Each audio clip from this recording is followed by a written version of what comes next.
Guys, this is James. He'll be talking us through career development, how to achieve your goals. Just one quick caveat in terms of questions. It'll be a 20-minute presentation with 10 minutes of questions at the end. In terms of asking questions, we'll be using Slido, slido.com. So if you go on to Slido, you can submit your questions. Our room code is 1202. That's 1202. Any questions you submit to James, we'll go through after the fact. I'll also be taking down some of my own notes to ask questions as well. You can ask questions in terms of follow-ups for anything James says, or questions or answers, I suppose, after the fact. But without further ado, James, I'll let you take it away. Thank you.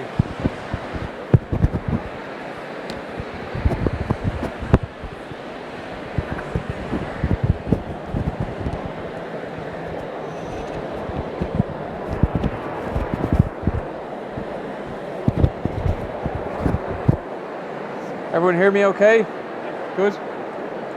Okay, so thank you very much for giving up this 30 minutes of your time for this session on career development and goal setting.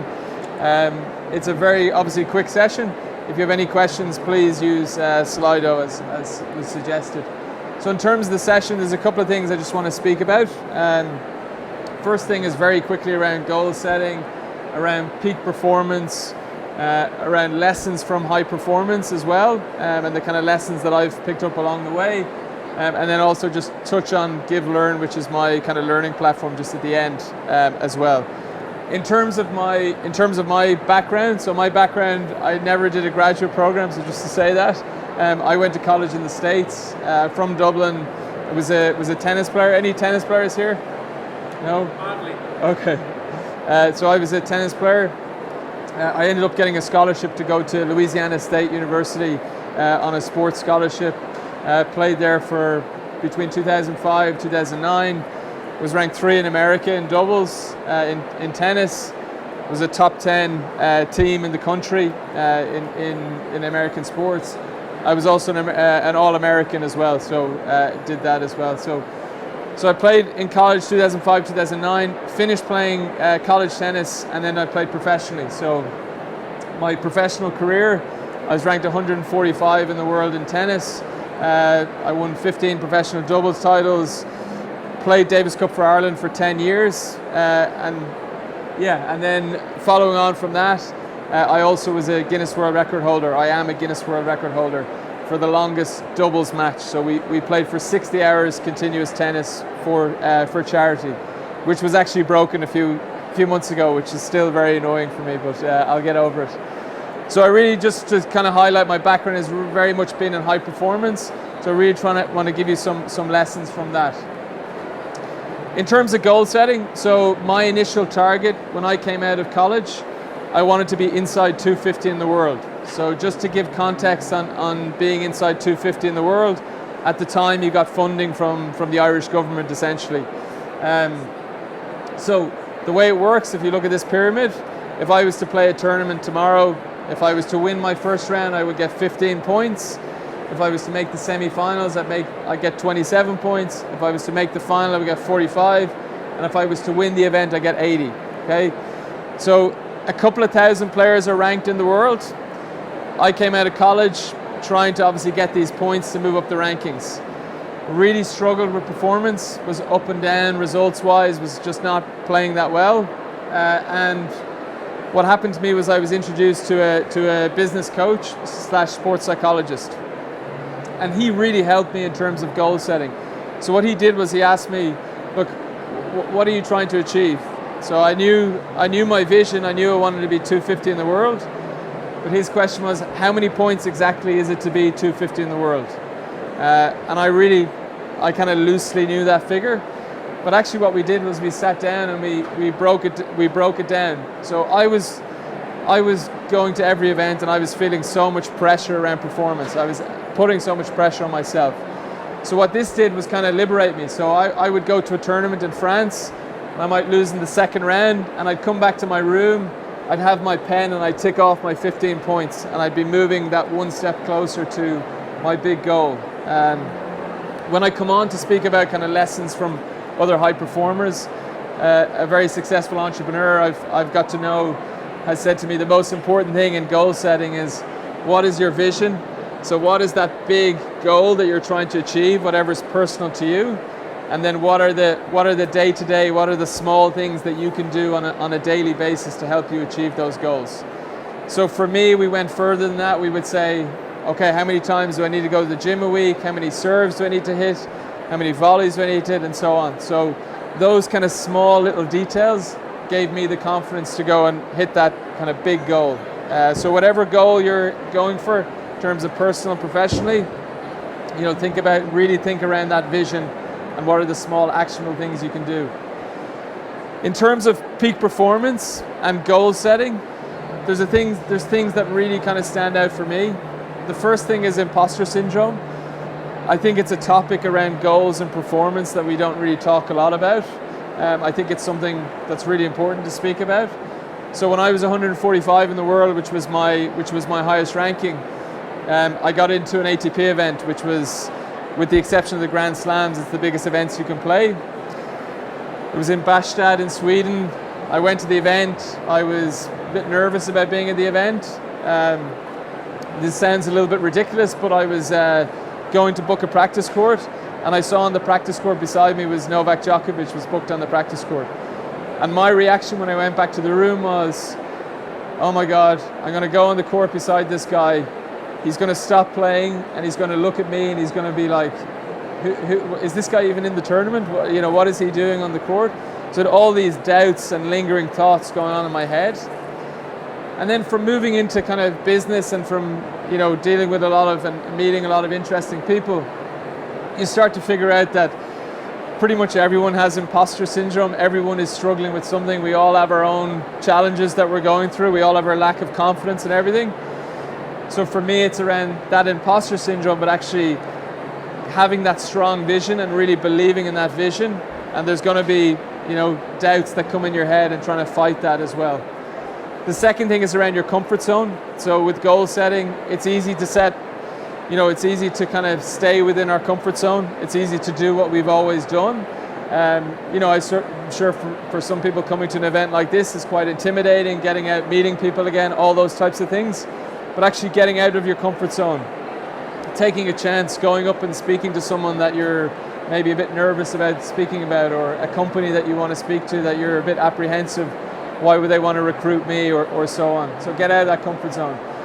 And then in terms of my professional career and lessons, I think the three most important things that stand out for me are three words: calm, positivity, and then the third one I probably think is the most important, and it's grit. So I'm sure some people here have read the book by Carol Dweck on mindset and growth mindset and so on. But grit for me is something that's incredibly important. So as a tennis player, I was 145, as I mentioned. I only won 15 tournaments in my career, right? So I wasn't Roger Federer. You're getting rejected, you're losing every week, essentially. So you need to kind of try and be resilient and fight back from that. So those three words are things that kind of stand out for me. Also around peak performance, I'm not as big a fan of this word of work-life balance. I really feel it's work-life integration. So, if anyone's done kind of executive coaching pieces, you might have heard of something called the Wheel of Life. If you haven't, you should kind of have a look at that. But in terms of, it's all integrated, right? Our personal life, our professional life, and it will be going forward as we work in this new hybrid remote world. So thinking about how you can integrate with your work life, and making sure that you're obviously getting time for yourself, you're investing in your development and all those types of things. Figuring out how do you bring your best? So what are the things that make you show up at your best? So for me personally, I wake up really early. I'm up like first thing in the morning. I go out for a walk. I check my emails. I do all that sort of stuff. That for me is the way it works. Some people are night owls. They want to be, they're more productive at night and so on. So it's individual to you, but find out really, explore what are the things that make you show up at your best. So I'm going to come on to a little bit of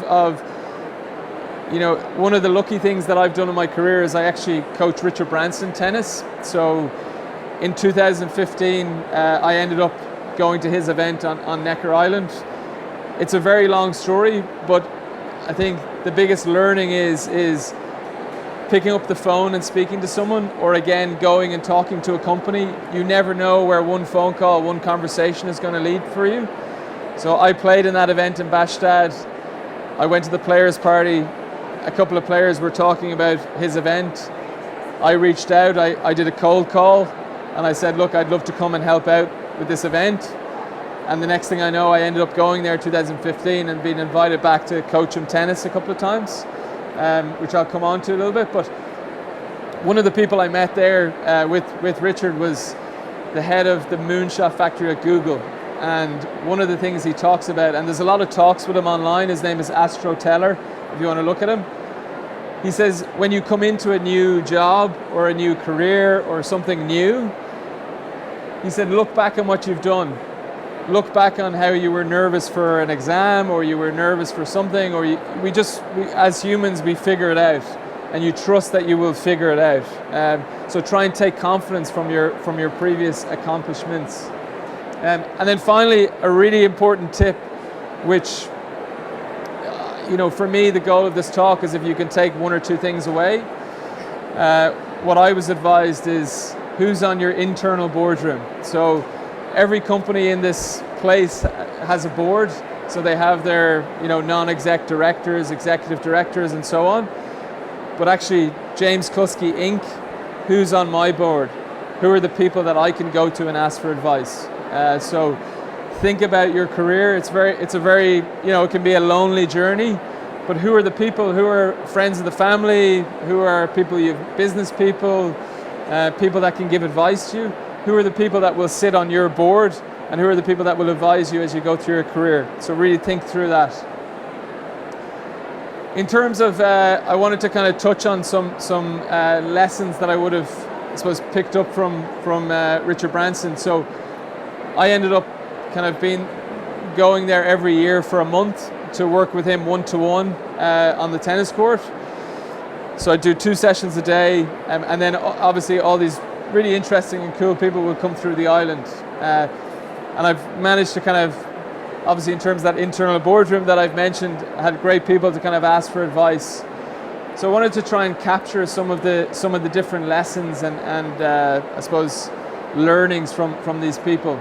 So the first one, be on time. So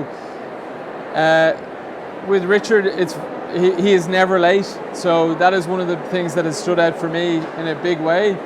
Is the last time I was there was last November. I did 30 days with him. He'd be late once. He came down with a couple of sheets of paper and he said, I'm really sorry I'm late. Can you read this chapter of my book and give me feedback on it? I'm super sorry. Now, I was the tennis coach when I was there. I'm not the most important person. I'm not running Virgin or have any kind of involvement in Virgin. But yet he really respects people's time. So that's something that stood out for me. The thank you thing. So number 2 around thank you. With him, so I've seen a lot of the companies around here in terms of obviously all of what they do and incredible businesses and so on. When you spend time with him, you never walk away thinking that he's the most intelligent person you've ever met in your life by any stretch of the imagination. He's a really, really insightful and good person, but saying thank you. So there was one thing that happened when I was there that a friend of mine, so Richard asked me one day, he said, what tennis racket should I be using? And I said, I'm not sure, but I have a friend that owns a tennis shop in Ireland. Let me get him to send over some rackets. So Will sends over some rackets. Richard uses one, says, I really like this racket. Make sure he sends me the invoice for that. I said, yeah, okay. And then when he was leaving, he said, make sure you send me his email address. So I said, okay, no problem. And about 3 days later, Will sends me a message. It's a picture. And it's, Dear Will, thank you very much for sending over the rackets. Going forward, you'll be my racket consultant. All the best, Richard. Now, I know that sounds really kind of, not revolutionary, but like the people that you meet today, those little messages, those little notes of thank you for your advice, how you can kind of stand out, how you can differentiate yourself. And for me, that's really the way he thinks. Third piece is well-being. So my 30 days with him, played tennis 28 days, twice a day. It's insane in terms of his physical fitness. And I took away from that how, look, everyone in this room is incredibly busy. I'm incredibly busy. And sometimes I'd wake up in the morning and I'd say, oh, I can't do anything because I need to, do this project, or I need to do my emails and so on. Whereas with him, it's non-negotiable that he does some kind of physical fitness in the morning and the evening. Again, what works for you, what's best for you, that's for you to decide.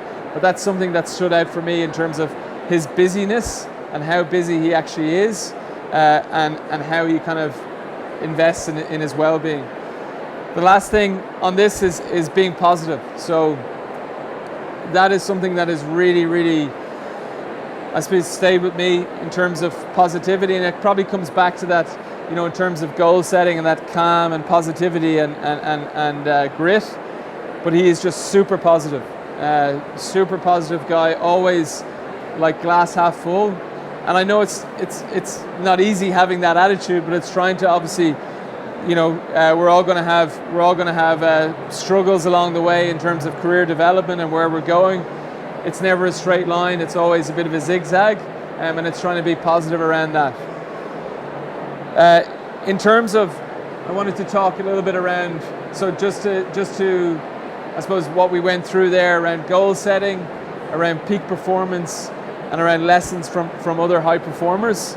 I'm a big believer in what can you learn from other people. In terms of goal setting, what is the vision? Big vision. Work backwards from that as much as you possibly can. Write that vision out. Tell people about it. So tell people your goals so they hold you account to them. So they involve themselves, they support you, they help you grow, and so on. Peak performance, those little things. For me, the biggest thing in peak performance is imposter syndrome. So we all have imposter syndrome. Everyone is trying to figure it out. I hosted an event yesterday actually with the former MD of Coke. She was the MD of Coca-Cola Ireland and also Costa Europe. And she talked about being the first woman to be the MD of Coca-Cola Ireland a good few years ago now, but how when she moved into that role, she had knots in her stomach. Her team thought that she had everything figured out. But I think in reality, we're all trying to learn as we go. And then 3, lessons from high performers. So what can you learn from other people? Is there one thing that you could take from this talk in terms of to take into your personal and professional development? Are you investing in your personal and professional development? Are you listening to talks online? Are you seeking out good people to get advice from? Are you reading books and so on? And then again, for me, really thinking about that internal boardroom. So who is on that internal boardroom? Who are the people that are giving you advice, and really tapping into that? So I love this quote from Marie Curie, who's 2-time Nobel Prize winner. You cannot hope to build a better world without improving the individuals. Each of us must work for our own improvement. So we're all striving to try and improve. In terms of, I have a little gift for you. So if you take out your phone, if this works, if not, just email me or add me on LinkedIn. So James Cluskey is my name. So CLUSKEY. You can add me on LinkedIn. My email address is j.cluskey@givelearn.net. So we have an online learning platform. You will all have free access to it here. We have weekly classes all around personal development, personal and professional development. We have a program on imposter syndrome. Is it working? Is it okay? I was concerned whether it would actually work. It's the glare. Okay. So next month we have a program on imposter syndrome. You'll join people from all over the world onto the class. You can engage with the presenter. You can engage with other users. And so that's a gift from me to you.